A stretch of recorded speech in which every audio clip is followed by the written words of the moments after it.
Hello everyone, I'm Rajasri, Assistant Professor, Department of EEE, Electrical and Electronics Engineering, working at MLR Institute of Technology, Hyderabad.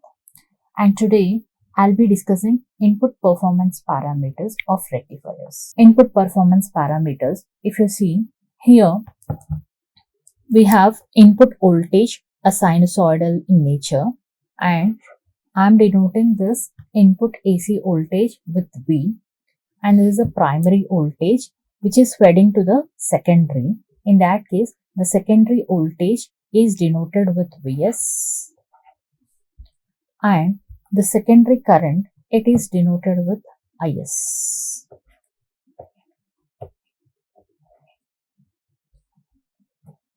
So here we have a rectifier which converts AC voltage to DC voltage, and here there is a load, and a load can be of different types. The load can be resistive, or load can be inductive, or RL load.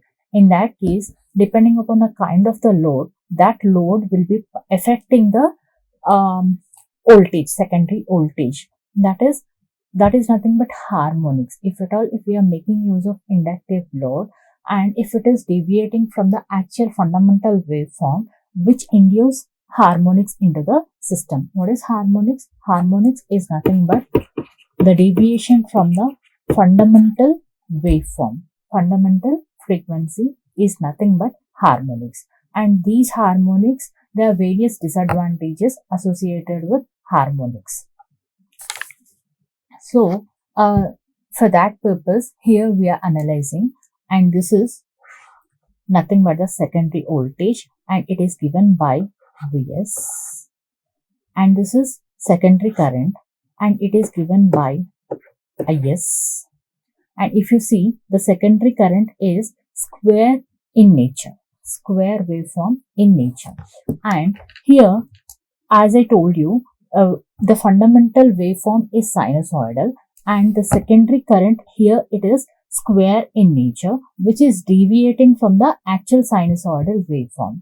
So deviation from the fundamental waveform is nothing but harmonics. And because, why are we actually getting this square waveform? If at all the voltage is sinusoidal and the current which is induced is actually square in nature. Why is it square in nature? It is because here, if we make use of inductive load, RL load, in that case, we can obtain a square waveform as the output secondary current. So that is the reason we need to, in order to reduce the harmonics, because this square waveform may induce the harmonics into the system, and for that purpose, in order to avoid that problem, here we need to convert the square waveform into sinusoidal, and let me name this sinusoidal current, secondary current, as Is1.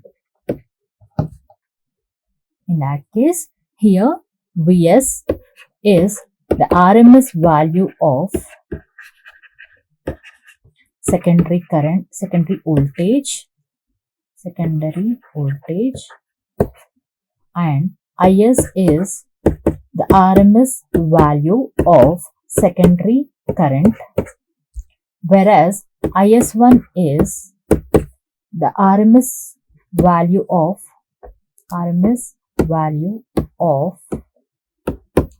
fundamental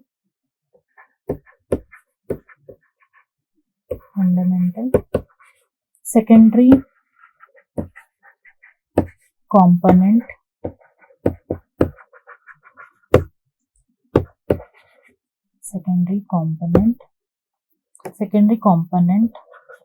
of current.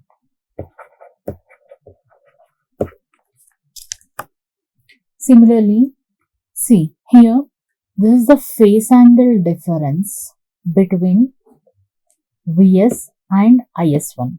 That is nothing but phi1. It is given by phi1. The phase angle difference between RMS value of secondary voltage and RMS value of fundamental component of secondary current, it is given by phi1.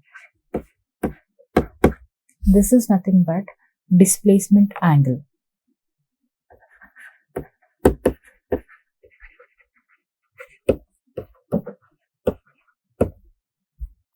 So firstly, here we'll see the formula for active power input or active power drawn by the converter. Usually, active power drawn by the converter, it is given by the formula Vs Is cos phi 1. And here we will write it as Vs Is cos Vs Is1 cos phi 1. This is the formula in order to obtain active power. Similarly, reactive power input or reactive power drawn by the converter, usual formula for the reactive power, it is given by Vs Is sin phi 1, sin phi. So here we will write it as Vs Is1 sin phi 1. This is the formula for reactive power. And now input power factor. Input power factor, it is given by the formula active power drawn by input secondary volt amperes. That is, active power drawn is nothing but the real power delivered to load. This is nothing but real power which is actually delivered to load. So here active power is usually given by the formula Vs Is1 cos phi 1 divided by input secondary volt amperes is Vs into Is.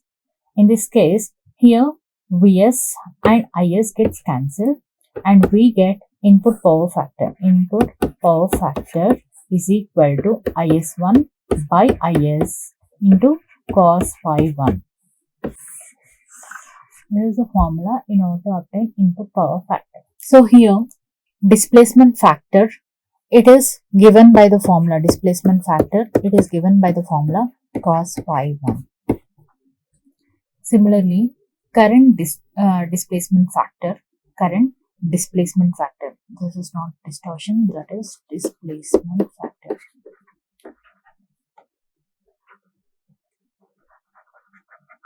Current displacement factor, in that case CDF,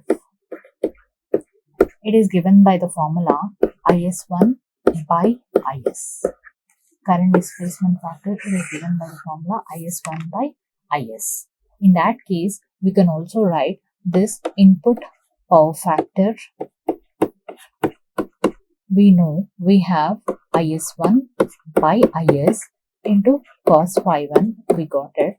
And here I am substituting in place of Is1 by Is, I am substituting current displacement factor multiplied by cos phi 1 is nothing but displacement factor. So this is also the formula. If at all, if in question current displacement factor is given, we can directly substitute the value and then obtain input power factor. The formula total harmonic distortion, it is given by the formula Is square minus Is1 square by Is1 square whole to the power of 1 by 2. And here Is by, we can also write this as Is1 Is square by Is1 square minus Is1 square by Is1 square is equal to 1 whole to the power of 1 by 2. And if you see CDF, that is current displacement factor, is given by the formula Is1 by Is, and inverse of this we can write it as 1 by current displacement factor whole square, or otherwise square minus 1 whole to the power of 1 by 2. This is the formula in order to obtain total harmonic distortion. And as we all know, current total harmonic distortion in a circuit should be usually less. Only then efficiency will be high and losses will be minimized. And then coming to the crest factor or peak factor. And here crest factor, it is given by the formula peak value peak value divided by average value. If you need to write this in terms of current, in that case, we can write this as ISP divided by IS. So, this is the formula in order to obtain crest factor, that is peak value by average value. And in the coming up lecture, we will see half wave rectifier in detail. Thank you.